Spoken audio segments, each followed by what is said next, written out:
자, 대속죄일의 경험입니다. 지금 요 그림을 보시면 요 지구에서 저희가 기도를 하면 하늘에서 대제사장이신 그리스도께서 저희 기도를 받으시고 본인의 피를 그 기도와 섞어서 이 향에 섞어서 하나님께 그걸 바치고 계시는 모습입니다. 그래서 저희가 지금 무엇을 빌지 몰라도 저희 마음을 성령님께서 아시기 때문에 그걸 가지고 예수님께 딱 바치시는 거예요. 그럼 예수님이 그 어떤 기도도 하나님께 가장 적합하게 그 피로써 그걸 중보하셔서 하나님께 온전히 바치는 그런 기도하는 사진입니다. 좀 의미가 굉장히 있죠. 자, 한번 볼게요. 하나님의 뜻을 알려면 성소를 알아야 한다. 보겠습니다. 시편 77편 13절입니다. 오 하나님이여, 주의 길이 성소에 있으니 누가 우리 하나님처럼 그렇게 위대한 하나님이리까? 네, 여기서 보면 주의 길이, 주의 뜻이, 주의 도가 이게 같은 단어죠. 주의 뜻이 성소에 있다라고 지금 시편 기자는 이야기를 하고 있습니다. 그래서 저희가 하나님 제가 사는데 하나님 이게 하나님의 뜻인지 저 잘 모르겠습니다. 이러면 어디로 가야 돼요? 성소로 저희가 가면 하나님의 뜻을 명확하게 볼 수가 있어요. 그래서 저희가 평상시 삶 어떤 큰 일일 때만 저희가 기도하고 성소에 들어가는 게 아니고 아주 작은 일도 하나님의 뜻을 알고 싶으면 성소를 깊이 묵상하면 이게 하나님의 뜻이구나 이걸 명확하게 보여주세요. 그래서 우리가 성소를 깊이 공부하는 게 되게 중요하겠죠. 네, 또 한번 보겠습니다. 내가 주의 권능과 영광을 보려 하여 이와 같이 성소에서 주를 바라보았나이다. 네, 시편 기자는 계속해서 이 얘기를 하고 있는 거예요. 내가 주의 권능과 영광을 보려 하여. 자, 여기서 영광이라는 건 하나님의 품성이에요. 품성. 그러면 우리 모든 일에서 주의 권능이라고 하면은 주의 권능, 권세와 능력입니다. 그럼 내가 아직 주의 권능을 느끼지 못한다. 이거 하나님 정말 계신가요? 이렇게 느꼈을 때 성소를 바라보면 그 권능과 영광을 깨달을 수 있다는 거예요. 그러니까 성소제도가 너무 중요한 거죠. 근데 우리가 성소제도는 그냥 형식적으로만 제사장이 어디 갔고 대제사장이 어떻다 이렇게만 봐서는 이 깊은 뜻을 이해를 못해요. 그래서 이번 시간에 그 깊은 뜻을 조금이나마 저희가 좀 봤으면 좋겠습니다. 자, 하늘 성소에서 봉사하시는 예수님을 따라 들어가야 한다. 이게 굉장히 중요한 건데요. 정말 저희가 거듭나고 성화까지 가려면 예수님을 따라서 성소로 들어가야 돼요. 현재 예수님께서 지금 성소 첫째 칸, 둘째 칸으로 가 계셔서 있는데 그 가시는 길을 우리가 계속해서 믿음의 눈으로 따라가야 되는데 이 믿음의 눈으로 따라간다는 게 무슨 뜻인지 잘 모르겠다 이거죠. 그걸 정확하게 좀 알아야 돼요. 그래서 한번 보겠습니다. 우리가 이 소망을 가지고 있는 것은 영혼의 닷 같아서 튼튼하고 견고하여 휘장 안에 들어가나니 그리로 앞서가신 예수께서 멜기세덱의 반차를 따라 영원히 대제사장이 되어 우리를 위하여 들어가셨느니라. 네, 자, 그 휘장 안으로 들어가는 건데 우리를 위하여 대제사장이신 예수 그리스도가 들어가셨어요. 근데 휘장 안에 들어갔을 때 우리도 따라 들어가지 않으면 영혼의 닷이라는 건 뭐냐면 배가 움직이지 않도록 닷을 내리잖아요. 이 성소에 우리가 따라 들어가지 않으면 항상 흔들려요. 진리가 다른 데서 어떤 말씀이 오거나 말이 오면 그런가 해서 기울어 간다 이거죠. 그걸 왜 그렇게 됐냐면 성소로 따라 들어가지 못했기 때문에 이게 정리가 안 됐기 때문에 그렇다는 거예요. 근데 이게 어느 정도 중요하냐면 구원이 있고 없고가 여기서 결정이 돼요. 한번 볼게요. 우리가 흔히들 혼인잔치에 들어가는 거 10처녀 비유 있잖아요. 근데 5처녀는 혼인잔치에 들어갔고 5처녀는 혼인잔치에 못 들어갔어요.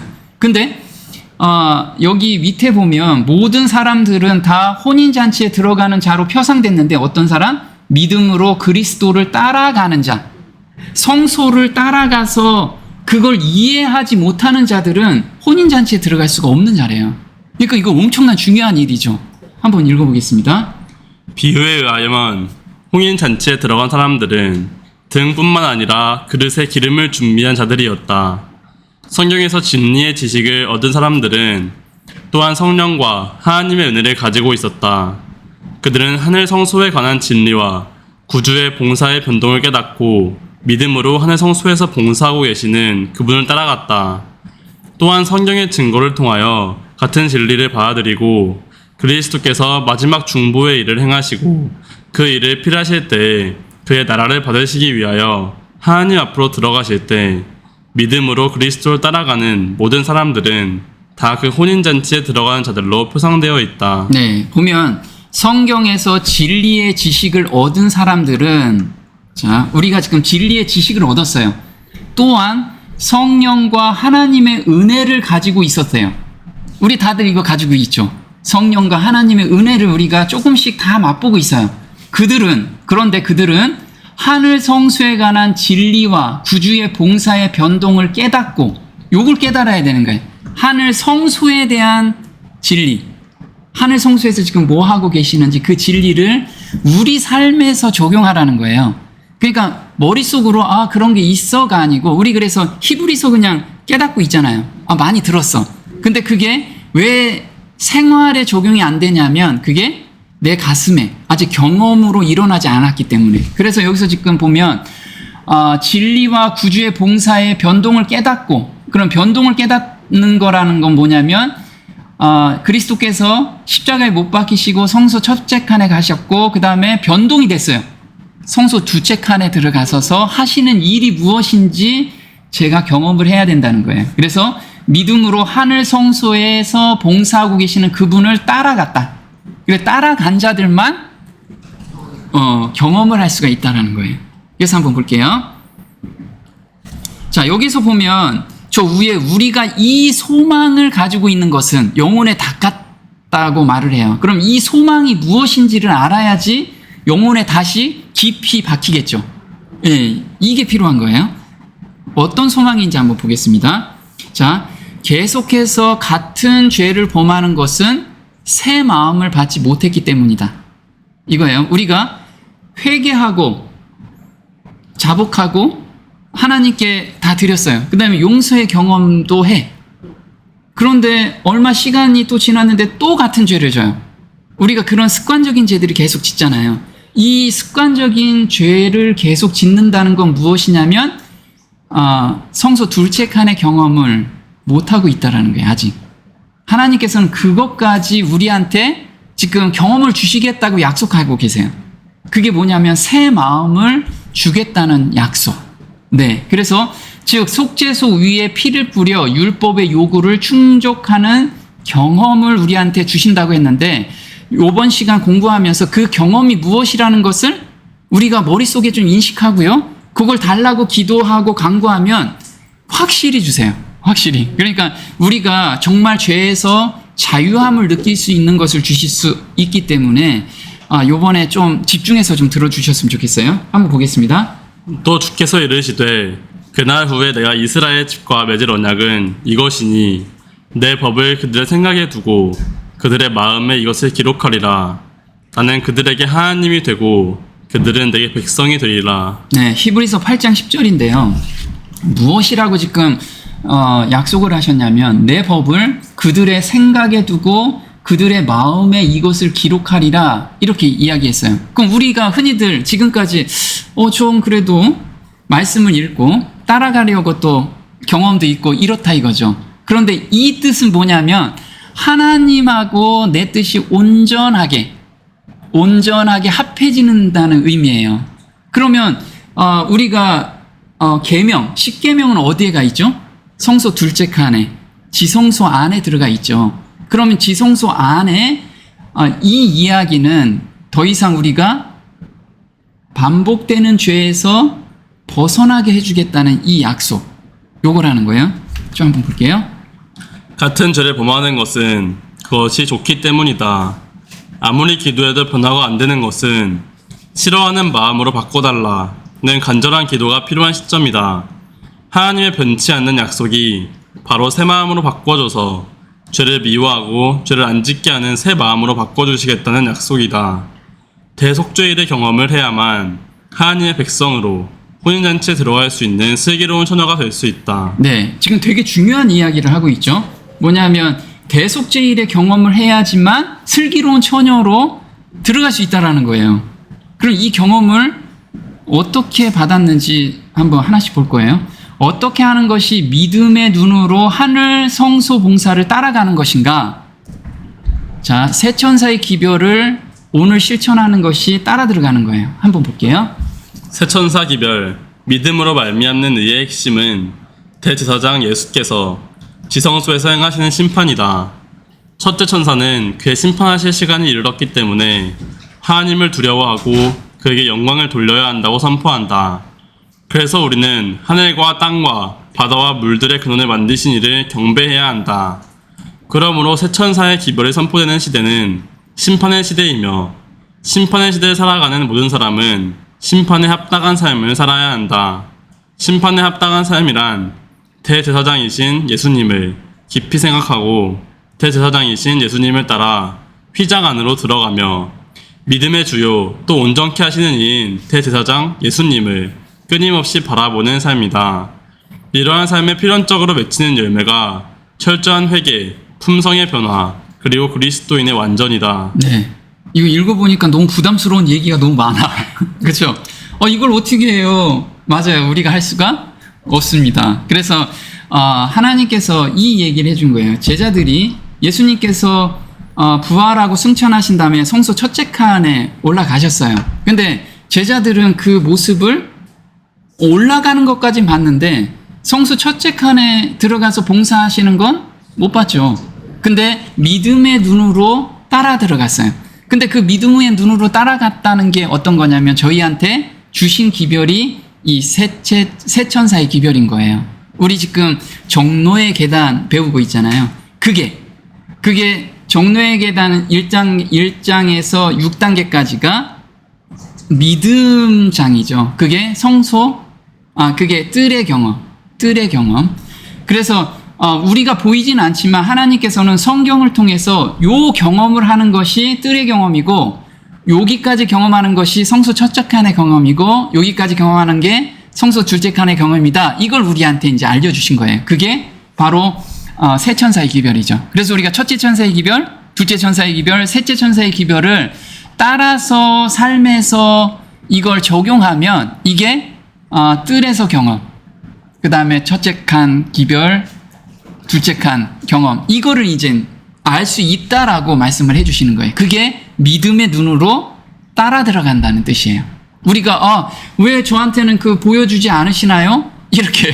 이렇게 하나님께서는 그렇게 환상적으로 보이는 게 아니고 나는 내 말씀으로 그게 첫째 칸에 있는 경험을 적어놨기 때문에 네가 이거를 경험할 때 첫째 칸의 경험이다라고 말씀을 지금 하고 계시는 거예요.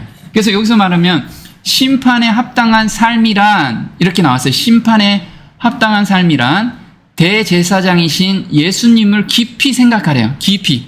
그럼 우리가 깊이 어떻게 생각해요? 말씀을 읽으면서 깊이 묵상하고 연구하고 이게 깊이 생각하는 거죠. 두 번째는 대제사장이 예수님을 따라 휘장 안으로 들어간대. 그럼 그 묵상 안에 보면 그 새 천사의 기별이 있죠. 그걸 우리가 삶에서 실천하면 휘장 안으로 우리가 따라 들어가는 거예요. 네. 그리고 믿음의 주요 또 온전케 하시는 이 대제사장 예수님을 끊임없이 바라보는 삶. 그래서 이거를 삶에서 계속 실천하면 계속 의지하고 가면 그러면 이걸 어떻게 경험할 수 있느냐? 이걸 우리가 구체적으로 알아야지만 삶에서 적용할 수 있죠. 그걸 하나씩 한번 구체적으로 알아볼 거예요. 자, 대속죄일의 경험을 하도록 인도하신다. 보겠습니다. 곧 하나님 아버지의 미리 아심을 따라 성령이 거룩하게 하심으로 순종함과 예수 그리스도의 핏부림을 얻기 위하여 택하심을 받은 자들에게 편지하노니 은혜와 평강이 너희에게 더욱 많을지어다. 네, 여기서 보면 우리가 십자가에서 우리 모든 죄가 사해지셨죠. 그 십자가 피가 모든 것을 갚아주셨어. 근데 베드로 전서에는 두 가지를 이야기해요. 첫 번째, 거룩하게 하심으로 순종함과, 자, 거룩하게 받은 성도가 있어요. 그죠? 우리가 거룩함을 받았어요. 그죠? 한 번 경험을 가지고 있어요. 그런데 또 한 가지가 있어요. 예수 그리스도의 핏뿌림을 얻기 위하여 또 한 번의 핏뿌림을 얻어야 된다는 거예요. 그래서 우리가 온전히 하나님 앞에 나갈 수 있는 거는 두 번의 핏뿌림의 경험을 가지고 있어야 돼요. 이게 무슨 일이야 갑자기. 너무 이상한 이야기죠? 한번 보겠습니다. 핏뿌림 두 번 경험을 해야만 온전한 용서의 경험을 하게 된다. 보겠습니다. 우리가 삶에서 죄를 지었을 때 회개하고 고백을 하게 되면 제사장이 먹고 들어가거나 피를 성소장 앞에 뿌렸다. 죄를 용서받게 된다. 하지만 시간이 지나면 똑같은 죄를 또 범하게 된다. 사단은 이런 사람은 하늘에 가기에 부적합하다고 고소를 한다. 사단은 각 사람이 어느 부분이 약한지 누구보다도 잘 알고 있기 때문에 강한 유혹으로 죄를 범하게 만든다. 예수님도 그것을 알기에 피할 길을 마련하셨다. 즉 대속죄일에 지성소에 들어가 율법이 기록된 돌비 위에 있는 속죄소 위에 피를 뿌렸다.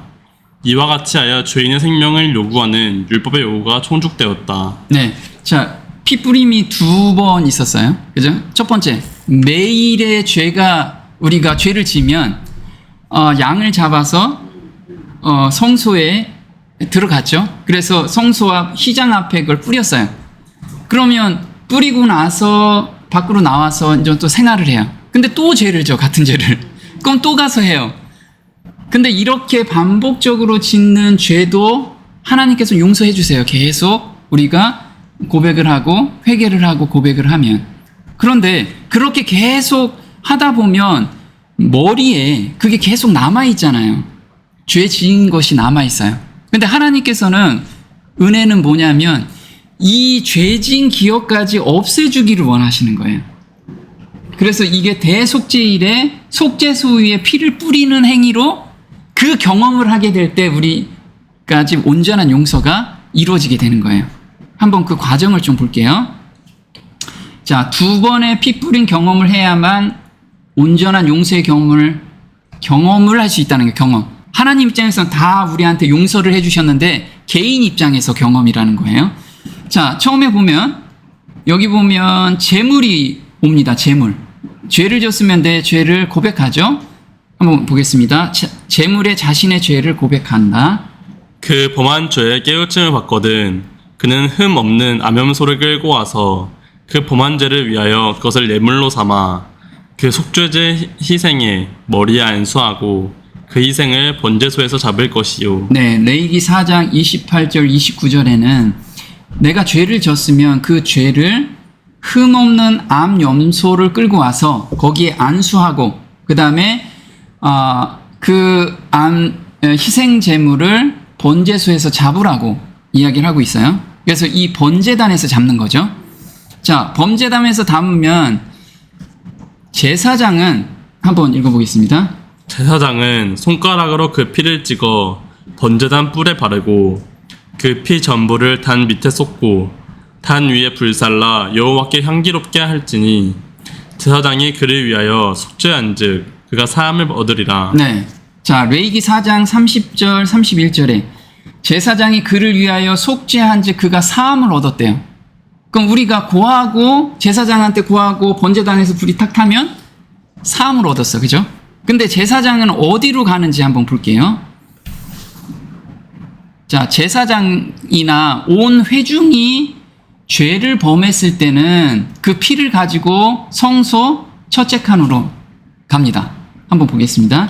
기름 부음을 받은 제사장은 그 수송아지의 피를 가지고 회막에 들어가서 손가락에 그 피를 찍어 여호와 앞 곧 성소장 앞에 7번 뿌릴 것이며 제사장은 또 그 피를 여호와 앞 곧 회막 안 향단불에 바르고 그 송아지의 피 전부를 회막 문 앞 번제단 밑에 쏟을 것이며. 네, 레위기 4장인데요.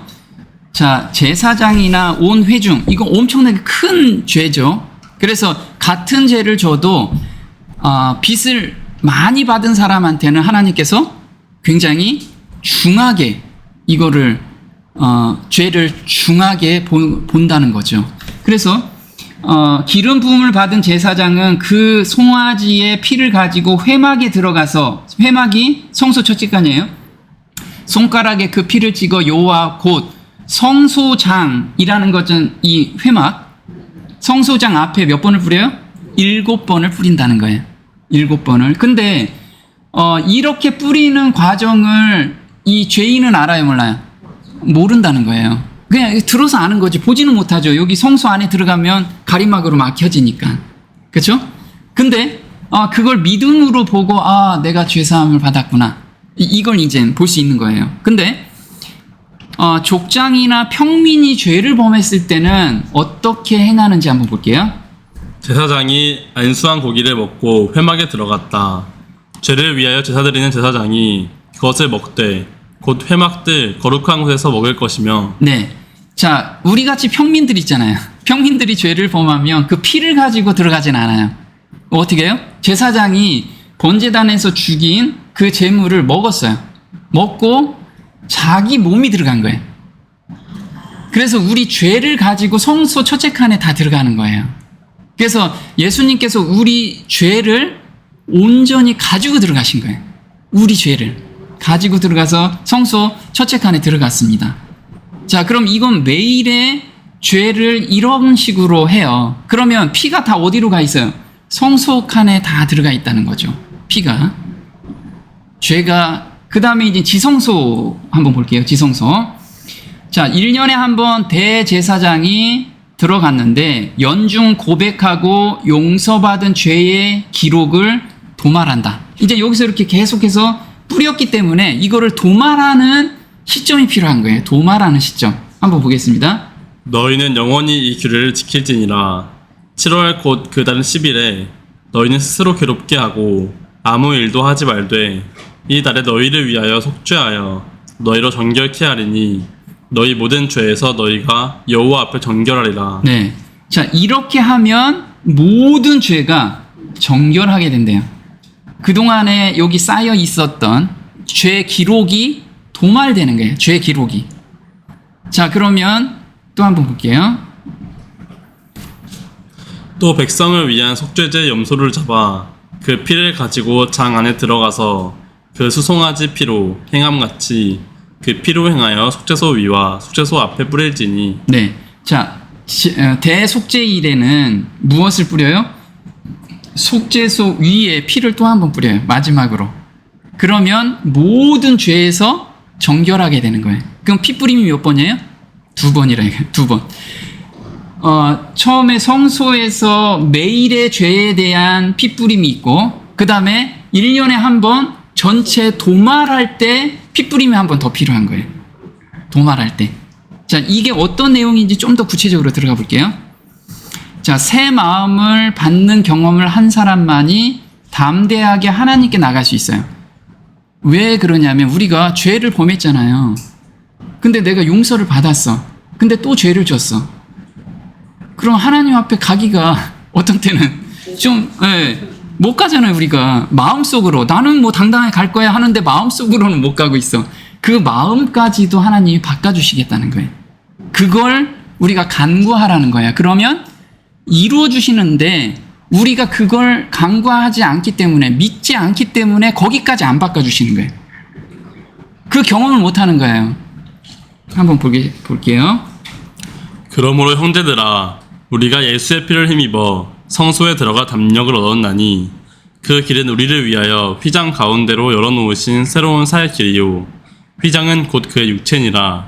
또 하나님의 집 다스리는 큰 제사장이 되심에 우리가 마음의 뿌림을 받아 악한 양심으로부터 벗어나고 몸은 맑은 물로 씻음을 받았으니 참 마음과 온전한 믿음으로 하나님께 나아가자. 네, 지금 히브리서 10장에서는 참 마음과 온전한 믿음으로 하나님께 나아가자라고 이야기를 해요.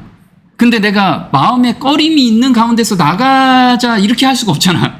그래서 여기서 뭐라고 얘기하냐면 마음의 뿌림을 받아 참 마음과 온전한 믿음으로. 그래서 이 마음의 뿌림을 받는다는 게 이 두 번째 경험까지 하라는 이야기예요.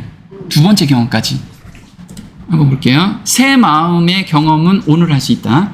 우리에게 있는 대제사장은 우리의 연약함을 동정하지 못하실 이가 아니요 모든 일에 우리와 똑같이 시험을 받으신 이로되 죄는 없으시니라.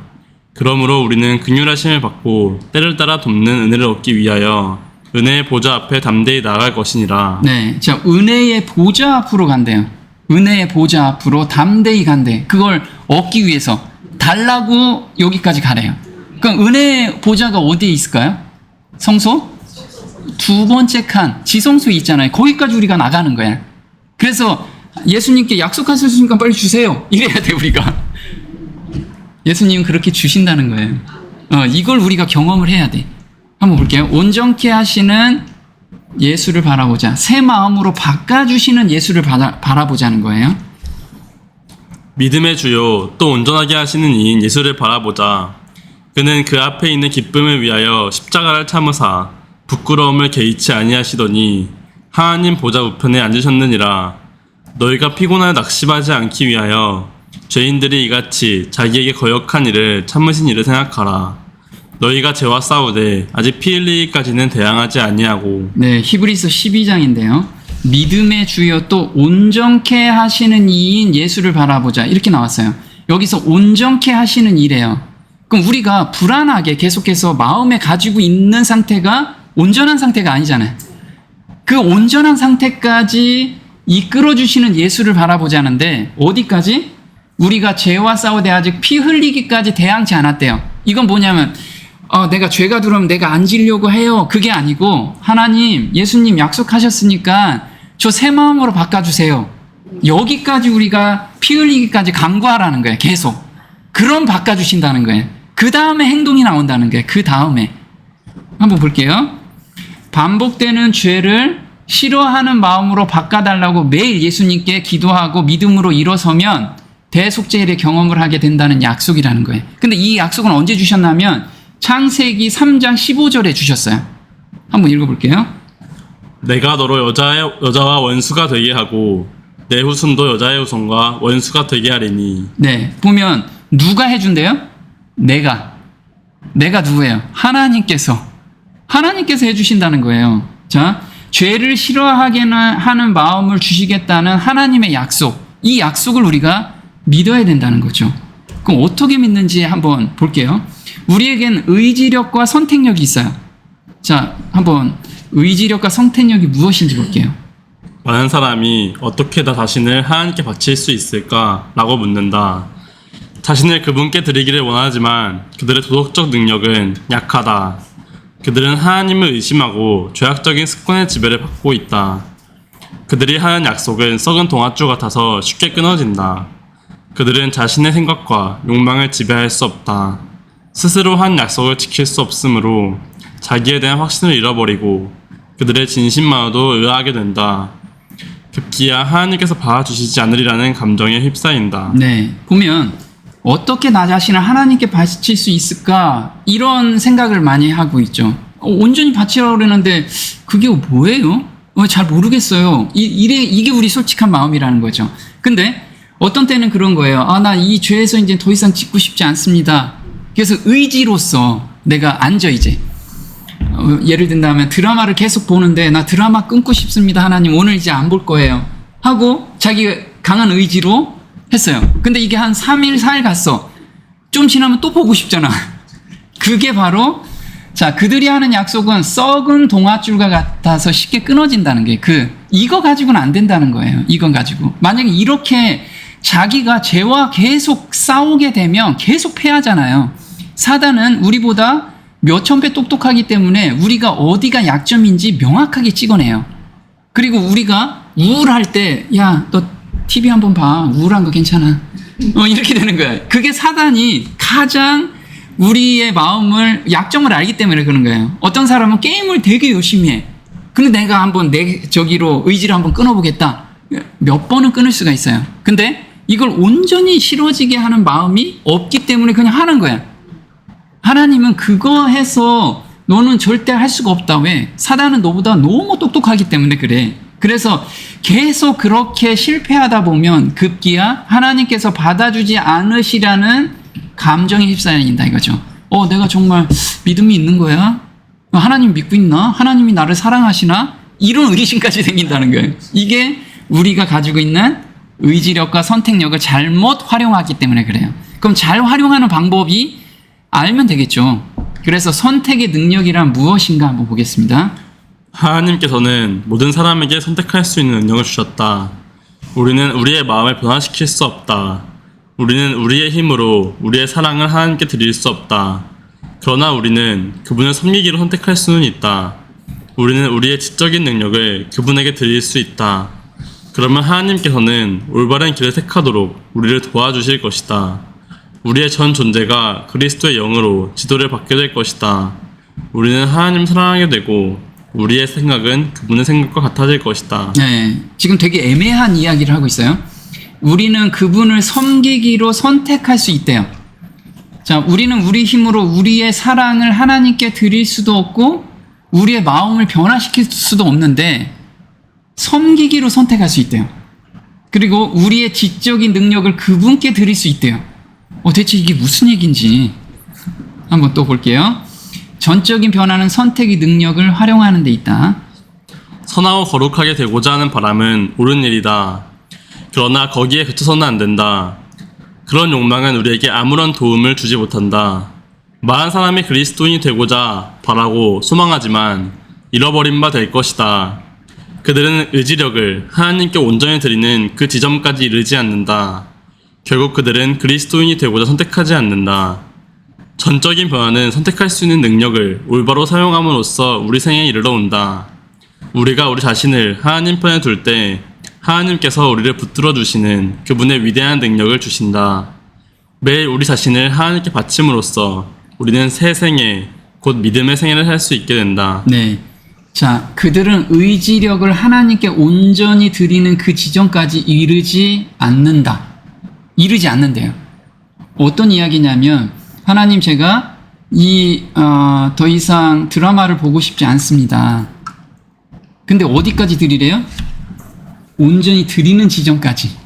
그 생각이 나면 하나님 이 생각 드리니 저 좀 바꿔주세요. 이걸 피 흘리기까지 어디까지? 바꿔주실 때까지 계속 매달리라는 거예요. 계속 매달리라. 이 뜻이 그거거든요. 그래서 우리를 붙들어 주시는 그분의 위대한 능력을 우리가 맛볼 수가 있어요. 근데 우리가 거기까지 안 가니까 이걸 맛보질 못하는 거예요. 그러니까 내가 항상 들였다가 어디까지? 어느 선까지 갔다가 그냥 말아버리는 거예요. 내 의지대로 하는 거예요. 그게 선하고 거룩하게 되고자 하는 바람은 옳은 일이다. 그러나 거기에 그쳐서는 안 된다. 대다수의 사람은 거기에서 다 그치는 거예요. 거기서 한 단계 더 들어가야지만 하나님의 그 위대한 능력을 경험할 수 있다는 거예요. 자, 선택력과 의지력을 온전히 활용한다는 의미 볼게요. 다니엘은 뜻을 정하여 왕의 진미와 그의 맛있는 포도주로 자기를 더럽히지 아니하리라 하고 자기를 더럽히지 않게 하기를 환관장에게 구하니 하나님이 다니엘로 환관장에게 은혜와 궁유를 얻게 하신지라. 네, 다니엘서 1장 8절 9절이죠. 저는 이 구절 읽을 때 이렇게 생각을 했어요. 다니엘은 뜻을 정하여 왕의 진미와 그의 마시는 포도주로 자기를 더럽히지 않겠다고 한 거예요. 그럼 나도 뜻을 정해야겠다. 나도 만약에 드라마를 내가 안 봐야겠다. 이 뜻을 정하는 거잖아요. 다니엘은 지금 이렇게 정했다고 그래요. 그럼 하나님이 거기서 은혜를 베풀어 주시겠다. 정말 이럴까? 나는 그렇게 해도 잘 안 되던데. 그럼 우리 다니엘이 뜻을 정하기까지 그 과정이 좀 우리가 모르잖아요. 근데 다니엘은 어려서부터 무엇을 배웠어요? 어려서부터 율법을 배우고 그 다음에 하나님을 의지하는 법을 계속 배워서 경험한 사람이에요. 그 상태에서 여기 와서 이 뜻을 정하게 된 거예요. 그럼 그 과정이 우리가 빠져 있는 거예요, 우리는. 근데 이렇게 이야기를 하고 있습니다. 한번 볼게요. 다니엘은 왕의 상의 진미를 먹으라는 요청을 받았을 때 벌컥 화를 내거나 자기가 기뻐하는 대로 먹고 마시려는 결심을 나타내지도 않았다. 반항적인 말 한마디 없이 그는 하나님께 그 문제를 가져갔다. 그와 그의 동료들은 하나님께 지혜를 구했으며 열렬히 기도하고 나왔을 때 결심이 서게 되었다. 참된 용기와 그리스도인 예절로서 다니엘은 자기를 책임진 관리에게 문제를 제시하여 단순한 식사를 허락해 주기를 요청했다. 이 청년들은 자신의 신앙적인 원칙이 위기에 처해 있음을 느꼈으며 그들이 사랑하고 섬긴 하나님께 의지하였다. 그들의 요청은 허락이 되었는데 이는 그들이 하나님과 사람으로 더불어 총회를 받은 까닭이다. 네. 자, 여기 보면 우리는 한 줄로 뜻을 정했다고 얘기하지만 결심이 서기까지는 3단계를 거쳤어요. 첫 번째, 그는 하나님께 그 문제를 가져갔다. 하나님께 문제를 가져간 건 뭐예요? 기도로서 하나님 저 이게 드라마를 끊고 싶은데 제 마음은 너무 드라마가 좋아요. 그리고 제가 스트레스 받을 때는 드라마가 그렇게 스트레스를 해소시켜줘요. 하나님, 근데 저는 하나님을 선택하길 원합니다. 그래서 이 드라마를 계속 보면 제가 하나님의 뜻을 정확히 이해하는데 굉장히 방해되는 것을 알고 있습니다. 그렇지만 육신으로 계속 끌려가기 때문에 저는 끊기를 원합니다. 라고 하나님께 문제를 일단 가져갔어요. 그 다음에 하나님께 지혜를 구했어요. 지혜는 어디에 있어요? 성경에 있어요. 그래서 계속 성경을 보고 묵상을 했어요. 하나님께서 성경에 있는 선지들은 어떻게 힘을 주셨는지 그걸 보고 나도 힘을 받을 수 있겠구나 이런 느낌으로 이제 갔죠. 그 다음에 열렬히 기도하고 나왔어요. 열렬히 기도했다는 건 기도를 계속 바꿔달라고 하니까 하나님께서 새 마음으로 바꿔주신 거예요. 새 마음으로 바꿔주신 상태에서 그럼 이렇게 자기가 결심이 쓴 거예요. 그때는 죽을 수도 있었는데 그 죽음을 자기가 마음이 바뀌었기 때문에 내가 하나님 백성이니까 내가 이거 안 먹겠습니다. 이렇게 갔을 때는 죽음이 두려웠을 거예요. 죽으니까. 근데 하나님의 마음이 바꿔지고 이 진미나 포도주 이거를 내가 싫어하는 마음과 하나님의 계명을 지키려는 그 마음으로 내가 바뀌다 보니까 다른 게 전혀 두려움이 하나도 없었던 거예요. 그래서 우리가 무엇을 할 때 자꾸만 불안하고 뭐하고 한다는 건 아직 마음이 안 바뀌어 있는 상태야. 내 의지로 하는 상태라 이거죠. 그게 마음이 바뀌면 자연스럽게 싫어지고 자연스럽게 행동이 나와지는 거예요. 네, 이때까지 하나님께 그 다니엘과 그 세 친구는 이때까지 3번째 단계까지 계속해서 열렬히 기도하고 마음 바꿔달라고 하고 성경을 계속 상고한 거예요. 이 단계가 우리는 너무 필요하다는 거예요. 이게 결심하기 전이라는 거예요. 그래서 결심을 하기 전에 하나님께서 좀 내 마음을 바꿔주세요. 이걸 열렬히 기도하라는 거예요. 자, 선택력과 의지력이 여기 있다라는 거예요. 한번 같이 볼게요. 같은 죄를 반복해서 짓고 있다면 자신의 의지로 안 하려는 마음을 내려놓고 주님께 싫어하는 마음으로 바꿔달라고 간절히 기도하고 또 기도하라. 여기에서 중요한 부분은 하나님 말씀을 깊이 상고하며 끊임없이 기도를 할 때 죄가 싫어지고 미워하는 마음이 생겨난다. 그 후의 행동은 자연스럽게 나타나게 된다. 네, 그래서 행동부터 하지 말라는 거예요. 마음을 바꿔달라고 먼저 간절히 기도하는 게 여기에 우리의 선택력과 의지력을 여기에 모두 집중하라는 게. 한번 볼게요. 이 전쟁에는 너희가 싸울 것이 없나니 항우를 이루고 서서 너희와 함께한 여호와가 구원하는 것을 보라. 유다와 예루살렘아, 너희는 두려워하며 놀라지 말고 내일 저희를 마주 나가라. 여호와가 너희와 함께 하리라 하셨느니라 하매. 네, 대하 20장 17절에 자, 이거는 요즘 비유로는 죄가 들어왔을 때 이 전쟁은 누구? 너희가 싸울 것이 없다. 너희가 싸우는 게 아니다. 그래서 네 의지대로 그걸 막 내 죄된 습성을 바꾸려고 노력하지 마라. 근데 단 노력하는 게 뭐예요? 항우를 이루고 그냥 마음 푹 놓고 하나님 해주세요. 이게 아니고 어떻게? 항우를 이룬다는 건 뭐예요? 군대가 정렬하듯이 마음을 준비를 하라는 거예요. 마음을. 내가 이 죄와 저는 싸울 수는 없지만 하나님께서 제 마음을 바꿔주시라는 그 마음으로 내가 겸비하고 있으라는 거예요. 겸비하고. 그리고 뭐 하라고요? 가서 쳐들어가라고 하지 않고 항우를 이루고 서서 기다리래요. 그러니까 내가 어떤 행동이 드라마를 계속 보고 싶어요. 그럼 기도 가운데 하나님 저 드라마 보고 싶지? 너무 보고 싶지만 이 마음을 좀 바꿔주세요 하고 서서, 만약에 드라마 보고 싶은데 드라마를 안 봐, 서서 그냥 하나님께 기도하면서 그렇게 해보라는 거예요. 서서 그래도 드라마 보잖아요. 그러면 다시 기도하고, 그 다음에 회개 기도하고 다시 그렇게 하라는 거예요. 그게 훈련 과정이라는 거. 우리 한 번에 안 돼도 이 훈련 과정이 거쳐지면, 이 경험을 한 번 해본 사람은 다른 게 오면 그 경험 때문에 충분히 넘어가는 거예요. 그게 믿음의 근육이 생긴다는 거예요. 우리가 믿음의 근육이. 한번 볼게요. 자, 38년 된 병도 순간에 고치듯 아무리 오래된 악습도 순간에 고쳐주세요. 이게 믿음이라는 게 믿음. 볼게요. 거기 38년 된 병자가 있더라. 예수께서 그 누운 것을 보시고 병이 벌써 오랜 줄 아시고 이르시되 내가 낫고자 하느냐?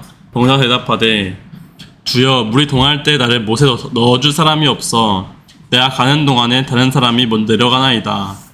예수께서 가라사대 일어나 내 자리를 들고 걸어가라 하시니 그 사람이 곧 나아서 자리를 들고 걸어가니라. 이 날은 안식일이니. 네, 보면 내가 낫고자 원하느냐, 낫고자 하느냐 하니까 여기 이 병자는 저 낫고 싶어요 이렇게 얘기를 안 해. 뭐라고 얘기해요? 병자가 대답하되 주여, 물이 동할 때 나를 못에 넣어줄 사람이 없어 내가 가는 동안에 다른 사람이 먼저 내려가나이다. 근데 이 말 뜻에 뭐가 있어요? 저 정말 낫고 싶어요, 이 말이잖아요. 그러니까 우리가 속으로 이런 말을 해도 예수님께서는 그 뜻을 명확하게 받아들인다는 거예요. 명확하게 받아들여서 거기에서 고쳐주신다는 거죠. 자, 한번 볼게요. 우리도 같은 믿음을 통하여 영적인 치유를 받을 수 있다.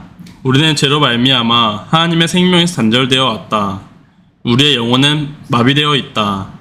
그 쇠잔한 사람이 걸을 수 없었던 것과 같이 우리도 우리 스스로의 힘으로는 거룩한 생애를 살 수 없다. 많은 사람들이 그들의 무력함을 깨닫고 그들을 하나님과 조화되게 만들 영적 생명을 갈급한다. 그들은 헛되이 그것을 얻기 위해 분투한다. 네, 그래서 헛되이 내 의지를 가지고 계속해서 분투하는 사람들이 많다는 거예요. 지금 너희들은 할 수 없는데 계속 분투한다는 거예요. 그래서 또 한번 보겠습니다. 그들은 절망 가운데서 오호라, 나는 공고한 사람이로다. 이 사망의 몸에서 누가 나를 건져내랴고 부르짖는다. 이러한 낙심하고 몸부림치는 자들은 위를 쳐다보라. 구주께서는 자기의 피로 사신 자들을 굽어부시고 말할 수 없는 연민과 궁율로 내가 낫고자 하느냐고 말씀하신다.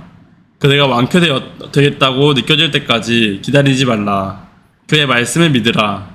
그리하면 그 말씀이 이루어질 것이다. 그대의 의지를 그리스도의 편에 두라. 그를 섬기고자 뜻을 세우고 그 말씀에 의지하여 행동할 때 그대는 힘을 얻을 것이다.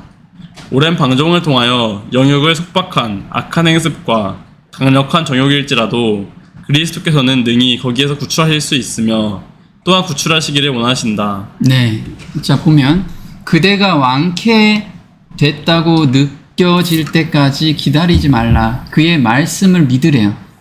그의 말씀이 뭐죠? 마음을 바꿔주겠다는 거예요. 우리가 무엇을 안 하게 한다는 거는 마음을 바꿔서 그걸 싫어지게 하겠다는 거예요. 근데 내가 싫어지지가 않잖아요. 근데 그걸 해주겠다는 약속을 믿어보라는 거예요. 근데 뭐라고 얘기하냐면요, 그대의 의지를 그리스도의 편에 두래요. 이게 편에 두는 내용이 뭐냐면 그를 섬기고자 뜻을 세우래요. 먼저 뜻. 그 아까 뜻을 세운 게 뭐였죠? 다니엘이 내가 뜻을 세웠다. 그럼 나 이제 오늘 드라마 안 볼 거야. 이 뜻이 아니에요. 이 뜻이 아니야. 뜻을 세운다는 건 이거였어요. 뜻을 세우기 전까지 그는 하나님께 그 문제를 가져가는 거예요. 일단. 그래서 우리가 실수하는 게 이거예요. 내가 뜻을 세우고 내가 하려고 하니까 계속해서 넘어지니까 오호라, 나는 공고한 사람이다. 이게 너무 많이 느끼는 거예요. 다들. 근데 바꿔달라고. 그 키는 이 싸움은 누구에 있어요? 네, 하나님께 있는 싸움인데 왜 니네가 하려고 하냐? 너는 절대 이길 수가 없어. 이거를 지금 우리가 경험하면서도 안 내놓는 거예요. 그러니까 뜻을 정한다는 건 그 문제를 가지고 하나님께 일단 가라. 가고, 두 번째, 하나님께 지혜를 구했다. 지혜를 구하는 거. 그래서 성경을 통해서 또는 서로 교제를 통해서 이 지혜를 구하고 그 다음에 마음을 바꿔줄 때까지 그냥 기도하라가 아니고요. 다니엘과 세 친구는 열렬히 기도했어요. 그걸 바꿔달라고 간절히 원했던 거예요. 간절히. 아까 안진뱅이 38년 된 안진뱅이가 간절했을까요? 예, 그 말투는 간절하지 않을 수 있어도 마음에서는요 너무 간절함을 예수님께서 그 마음을 읽으신 거예요. 그래서 낫게 해준 거죠. 근데 우리도 그 죄된 마음과 죄된 습성에서 그 간절한 마음이 있으면 그 마음을 바꿔주신다는 게 그게 대속죄일의 경험인 거예요. 그렇게 하면 결심이 서게 됐다. 그러니까 결심을 우리가 마음대로 막 하지 마시고 내가 하지 마시고 이제 1단계, 2단계, 3단계로 지나가면 결심은 자연스럽게 생기는 거. 이거를 기억했으면 좋겠습니다. 자, 의지력을 온전히 드린다는 의미 한번 볼게요. 믿음의 선한 싸움이란 죄와의 싸움이 아니다.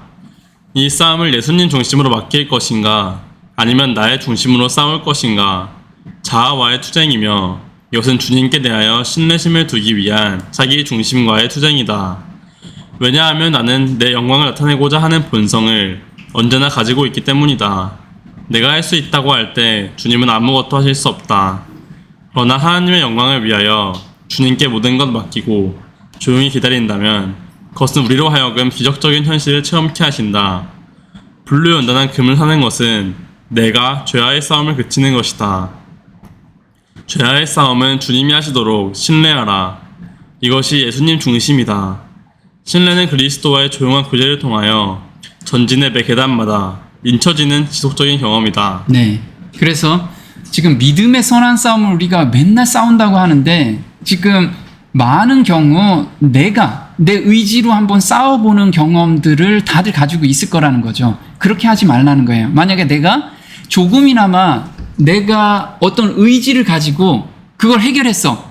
그러면 나는 내 영광을 나타내고자 하는 본성을 가지고 있어요. 나는 아니라 해도 내 마음속에서는 그래, 난 내 의지력이 좀 있어. 내가 이렇게 끊었지. 뿌듯해. 이런 느낌들을 항상 가지고 있다라는 거예요. 그렇게 가지고 있으면 주님께서는 아무것도 하실 수가 없어요. 왜 그렇게 자아가 있는 가운데 예수님의 능력이 더해줄 수가 없다라는 거예요. 비어 있어야 더할 수 있다라는 거예요. 그래서 여기에서 불로 연단한 금, 우리가 믿음이라고 하잖아요. 불로 연단한 금을 사는 것은 내가 죄와 싸움을 그치고 예수님께서 해주시는 그 경험을 하면 믿음은 자연스럽게 생긴다는 거예요. 내가 죄를 그리스도께서 이기시기 때문에 아무리 죄가 와도 내가 그리스도만 잡고 가면 이길 수 있다라는 그 확신이 경험이 드는 거예요. 그게 믿음 불로 연단한 금이라는 거예요. 내가 의지로서 나 믿음 확실해요. 이런 게 아니라는 거예요. 그래서 이걸 뭐라고 하냐면 그리스도와 조용한 교제를 통하여 전진의 매 단계마다 인쳐지는 지속적인 경험이다. 그래서 우리가 지금 나는 이만큼 올라갔어요. 그래 봤자 지금 이 매 단계 이런 경험이 있으면 믿음이 계속해서 쌓이는 거예요. 이거를 우리가 계속해서 경험해야 된다는 거죠. 그래서 너희가 죄와 싸우되 아직 피 흘리기까지는 대항치 아니하고 이게 아까 제가 말씀드린 게 내가 죄와 싸운다는 그거를 계속해서 드리라는 거예요. 피 흘리기까지 내 마음을 바꿔주실 때까지 예수님을 온전히 신뢰할 때까지 계속해서 기도하고 매달리라는 거예요. 이게 피 흘리기까지 그렇게 하라는 거죠. 자, 지성소 봉사의 핵심은 이거라는 거예요. 그가 내게 이르되 2300주야까지니 그때 성소가 정결하게 되리라 하였느니라. 네. 그래서 다니엘서 8장 14절에는 2300주야까지는 그때 성소가 정결하게 되리라. 정결하게 되는 곳이 지성소 봉사의 핵심이라는 거예요. 그러면 성소가 예전에는 우리 성전 안에 성소가 있었죠. 자, 지금 우리 신약 시대에는 성소가 어디예요? 마음 성소. 우리 마음 성소예요. 그러면 2300주야 이후부터는 대속죄일의 기간인데 우리의 마음 성소를 정결하게 되는 경험을 다 갖는 경험을 가져야지만 늦은 비 성령을 받을 수 있다는 거예요. 그래서 우리는 이렇게 죄에 대해서 온전히 자유함을 받는 경험을 하나님이 약속해 주셨기 때문에요. 매달려야 돼. 네. 그러면 그 경험을 가지고 있는 사람들이 늦은 비 성령을 충만하게 받는 거예요. 자, 볼게요. 우리의 대제사장 예수님의 하늘 지성소 봉사의 핵심은 하나님의 백성들의 죄를 도말함으로 성소를 정결케 하는 사역이다. 죄의 도말이란 죄의 기록을 완전히 지워서 없애버리는 것을 의미한다. 우리가 짓는 모든 죄는 하늘에 있는 죄의 책과 우리 마음 두 곳에 기록이 된다. 죄책감은 우리 마음에 기록된 죄의 결과이다. 따라서 용서받은 죄라 할지라도 우리의 기억 속에는 그 흔적이 남아있으며 죄의 기억은 계속적으로 우리를 괴롭힌다. 만약 우리가 죄의 기억을 가지고 하늘에 간다면 하늘은 결코 우리에게 완전한 행복을 주지 못할 것이다. 그러므로 죄의 도말은 죄의 책과 우리의 마음에서 함께 이루어져야 한다. 하나님께서는 하늘에 있는 죄의 기록을 일방적으로 지우시는 것이 아니라 그 죄의 장본인인 우리가 예수님의 피를 힘입어 온전히 회개하고 죄를 버릴 때에만 죄의 기록을 지우신다. 이것이 예수님의 지성소 봉사에 협력하고 참여한다는 의미이다. 네. 그래서 지금 우리한테 경험을 주시려고 하는 것은 하나님의 백성들의 죄를 도말함으로 성소를 정결케 하는 사역을 하고 계신다는 거예요. 그래서 우리가 그 슬기로운 처녀가 되려면 예수님이 성소 첫째 칸에서 하는 거, 성소 둘째 칸에서 하는 봉사를 따라 들어가라고 얘기하잖아요. 따라 들어가는데 지금 하고 계시는 것은 성소 정결을 지금 하고 계시는 거예요. 그래서 죄의 도말이란이라고 이야기가 나오는데 우리가 죄를 지면 하늘에 있는 죄의 책과 우리 마음의 기억에 두 곳에 기록이 돼요. 내가 아무리 없애려고 해도 기록돼 있잖아. 기록돼 있는데 이것까지 도말해 주시는 것이 지금 성소 둘째 칸에서 하고 계시는 일이라는 거예요. 그걸 바라보고 우리는 그 경험을 달라고 해야지 지금 예수님의 봉사에 우리가 협력하는 것이래요. 협력하는 거. 나는 그런 것까지 못 가요. 그럼 협력 못 하는 거예요. 그리고 성소 둘째 칸에도 못 가 있는 거예요. 그래서 우리는 둘째 칸의 성소 이 정결에 대해서 우리가 경험으로 들어가야 된다는 거죠. 자, 다윗은 이 경험을 했어요. 죄의 도말에 대한 경험을 했기 때문에 너무 기뻐서 시를 썼어요. 이 시가 바로 시편 32편입니다. 허물의 사함을 받고 자신의 죄가 가려진 자는 복이 있도다. 마음에 간사함이 없고 여호와께 정죄를 당하지 아니하는 자는 복이 있도다. 네, 지금 시편 32편 1절 2절에 허물의 사함을 받고 자신의 죄가 가려진 자는 복이 있도다. 자, 그리고 여호와께 정죄를 당하지 아니하는 자는 복이 있도다. 자, 우리가 보면요, 죄를 지고 내가 용서를 받았는데 또 죄를 져. 그럼 정죄를 누가 해요? 하나님이 하시나요? 마음에서 하잖아요. 계속 그 마음 자체를 정결하게 해주시겠다는 거예요. 도말해 주시겠다는 거예요. 이걸 믿고 우리는 계속 달라고 해야 돼요. 자, 또 볼게요. 주의 얼굴을 내 죄에서 돌이키시고 내 모든 죄악을 지워주소서. 하나님이여, 내 속에 정한 마음을 창조하시고 내 안에 정직한 영을 새롭게 하소서. 주께서는 제사를 기뻐하지 아니하시나니 그렇지 아니하면 내가 드렸을 것이라. 주는 번제를 기뻐하지 아니하시나이다. 하나님께서 구하시는 제사는 상한 심령이라. 하나님이여, 상하고 통회하는 마음을 주께서 멸시하지 아니하시리이다. 네, 지금 다윗은 굉장히 당당해요. 그죠? 뭐라고 해요? 내 모든 죄악을 지워주세요. 하나님은 저한테 약속해 주셨잖아요. 네, 우린 그걸 하나님께 요구해야 돼요. 계속.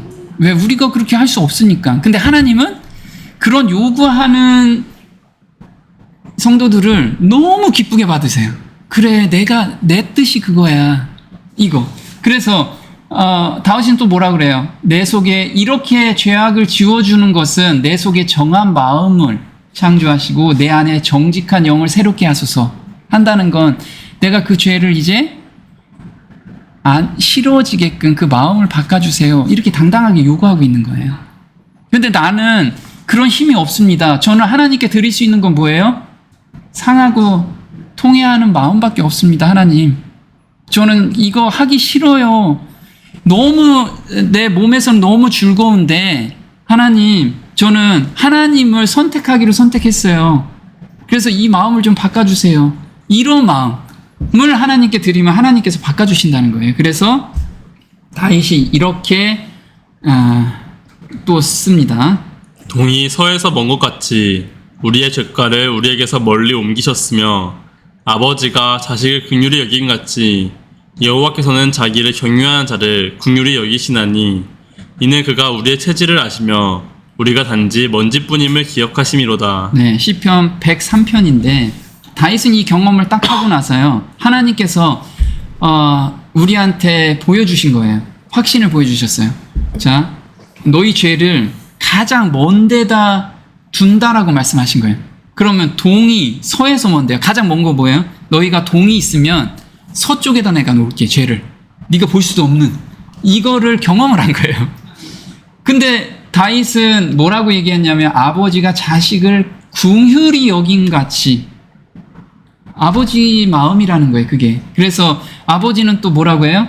우리의 체질을 아시며, 그래, 우리 체질을 아시기 때문에 나는 상하고 통회하는 마음, 그리고 하나님께 가고 싶은 이 마음을 가지고 가게 되면 하나님께서 요걸 바꿔주신다는 거예요. 바꿔주실 때까지 우리는 매달려야 돼. 이 경험을 우리가 다 같이 했으면 좋겠습니다. 다음 시간에는 요거를 구체적으로 성소를 가지고 우리가 한번 알아보는 시간을 갖겠습니다. 오늘 여기까지 하겠습니다. 고맙습니다. 네.